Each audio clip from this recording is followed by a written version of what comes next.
Dalil Allah Maha Esa ialah firman Allah SWT,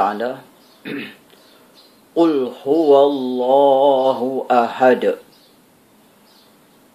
Katakanlah, dialah Allah yang Maha Esa.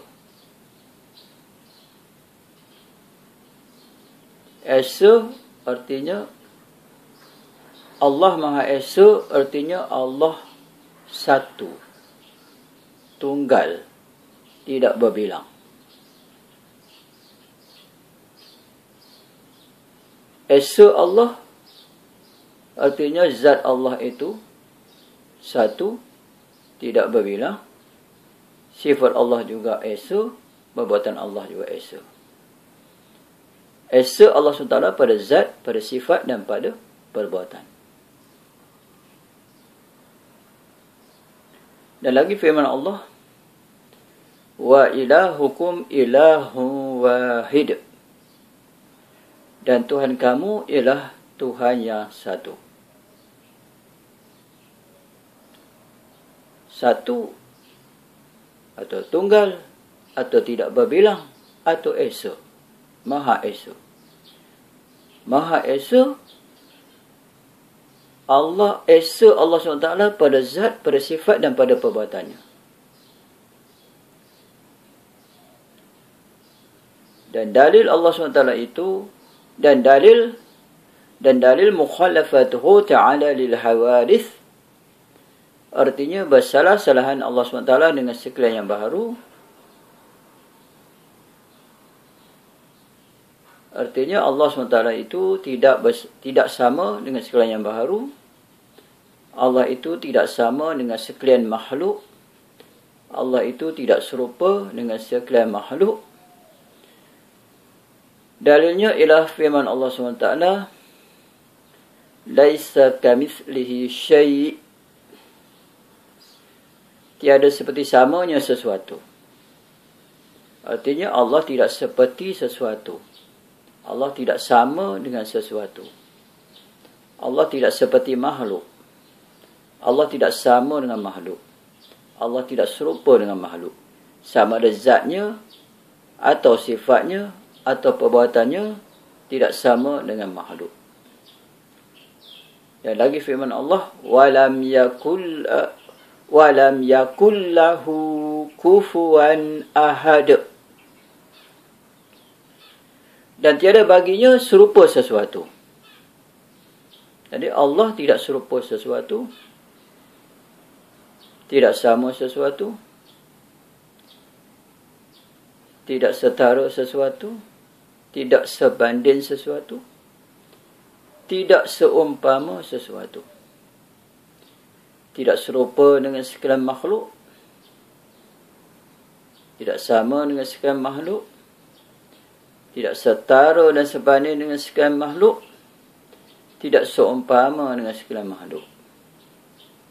Sama ada zatnya atau sifatnya atau perbuatannya. Semuanya tidak sama dengan makhluk.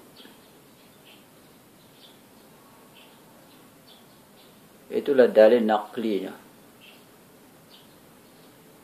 yang kita ambil daripada Al-Quran, yang telah jelas, kerana ayat itu adalah ayat muhkamat, iaitu ayat yang terang jelas maksudnya.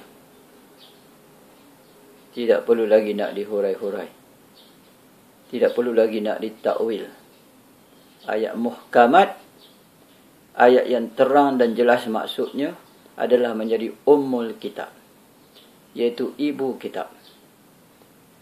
Ayat-ayat muhkamat inilah, iaitu ayat-ayat yang jelas dan terang maksudnya ini, yang mentafsirkan ayat-ayat mutasyabihat, iaitu ayat-ayat yang sama-sama maksudnya.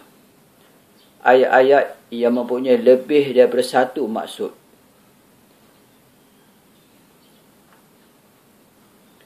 Jadi ayat-ayat muhkamat tadi yang telah saya bacakan itu telah pun menerangkan ayat-ayat mutasyabihat. Kalau kita buka dalam Al-Quran, kita akan melihat ada ayat-ayat yang seolah-olah Allah itu ada persamaan dengan makhluk. Seperti ada beranggota, ada muka, tangan, mata, telinga, kaki dan sebagainya. Begitu juga apabila kita buka hadis, kita lihat ada hadis-hadis seolah ada hadis-hadis yang menyebut seolah-olah Allah itu ada persamaan dengan makhluk. Jadi ayat-ayat dan hadis-hadis tadi itu dia panggil ayat-ayat dan hadis-hadis yang mutasyabihat, yang sama-samar maksudnya, yang mempunyai lebih daripada satu erti. Maka ayat-ayat dan hadis-hadis tadi telah pun ditafsirkan oleh ayat muhkamat tadi, iaitu ayat-ayat yang terang jelas maksudnya.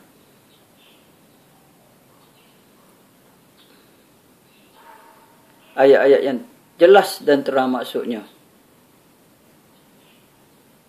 yang menjadi umul kitab, iaitu ibu kitab. Bahawa Allah itu Tuhan yang Esa, Tuhan yang Maha Esa dan tidak serupa dengan makhluk. Jadi ayat-ayat dan hadis-hadis yang seolah-olah Allah itu ada persamaan dengan makhluk, maka hendaklah ayat-ayat atau hadis-hadis tadi ditakwil dengan makna yang lain yang layak bagi Allah SWT, yang tidak serupa dengan makhluk. Ataupun kita serahkan saja maksudnya kepada Allah SWT yang Maha mengetahui. Ini dia panggil tafwid. Di dalam Ahlussunnah wal Jamaah, ada dua cara atau kaedah untuk menafsirkan ayat mutasyabihat yang menyatakan bahawa Allah itu ada yang menyatakan seolah-olah Allah itu ada persamaan dengan makhluk.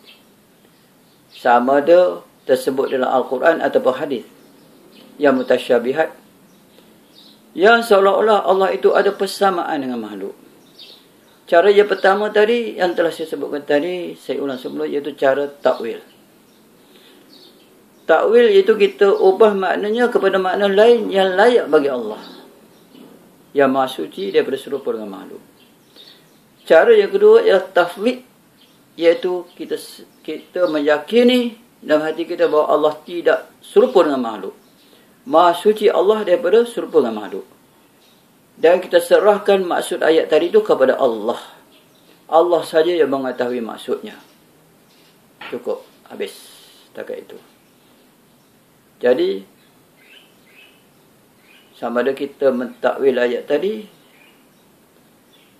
dengan maksud yang layak bagi Allah, yang tidak serupa dengan makhluk, ataupun kita tafwid, iaitu kita serahkan saja maksudnya kepada Allah. Kita meyakini bahawa Allah SWT tidak serupa dengan makhluk, dan maksud ayat ini dan hadis ini Allah saja yang tahu. Aku tak tahu. Serah pada Allah. Habis. Ini saja yang boleh dibenarkan dalam Ahlussunnah wal Jamaah, iaitu takwil at-tafwid. Adapun menyerupakan Allah SWT dengan makhluk, itu membawa kepada kesesatan dan syirik. Wal iyaz billahi min zalik.